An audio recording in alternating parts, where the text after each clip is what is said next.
You shake their hand, they smile, they tell you their name, and literally 5 seconds later, it is completely gone. You can still picture the exact color of their shirt, you remember the joke they told, but their name? Deleted. It makes you feel like a total jerk, but what if this annoying little glitch isn't a flaw at all? What if forgetting names so easily is actually a sign that your brain is operating at a higher level than most people's? It's the worst feeling, right? You meet someone new, you smile, chat for a few minutes, and the moment they turn around, their name just evaporates. Cue the awkward internal spiral. Am I rude? Am I just not paying attention? Is my memory actually broken? So you start avoiding eye contact at parties, or you just resort to calling everyone mate or man to survive the night. But stick with me, because science actually has a much better explanation than "you're just bad with names." Your brain is wired like a survival machine. There's a special region dedicated almost entirely to remembering faces, eyes, smiles, jawlines. Back in our tribal days, recognizing friend from foe could literally save your life. Names are completely different. Alex, Priya, or Marcus is just an arbitrary sound with zero built-in meaning.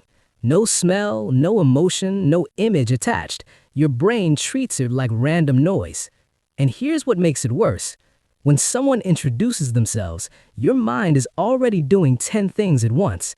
You're trying to look friendly, you're thinking about what to say next, you're reading their body language. So the name?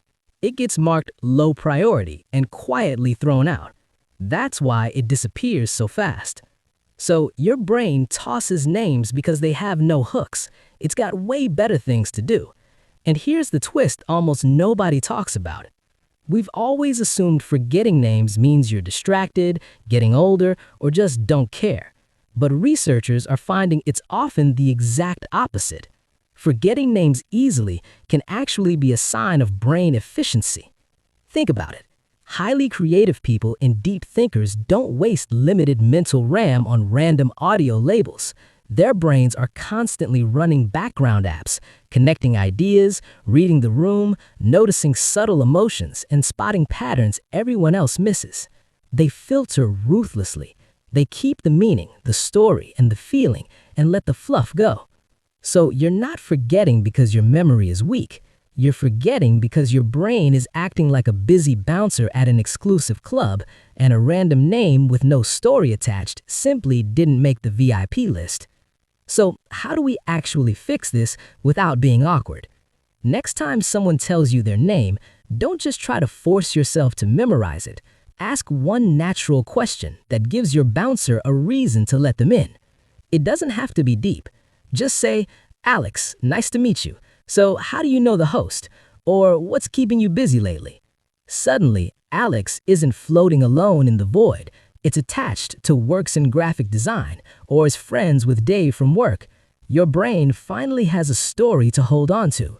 And ironically, they probably won't remember your name either, but they will remember that you were the one person who actually seemed interested in them.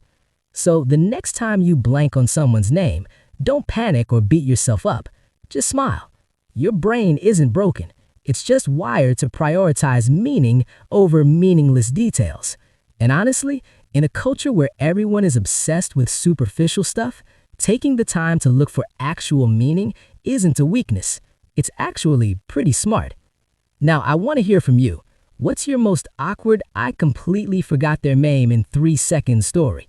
Drop it in the comments. I read every single one. And if you want to understand the beautifully weird ways your mind works, hit subscribe. I'll see you in the next one. Take care of that brilliant brain of yours.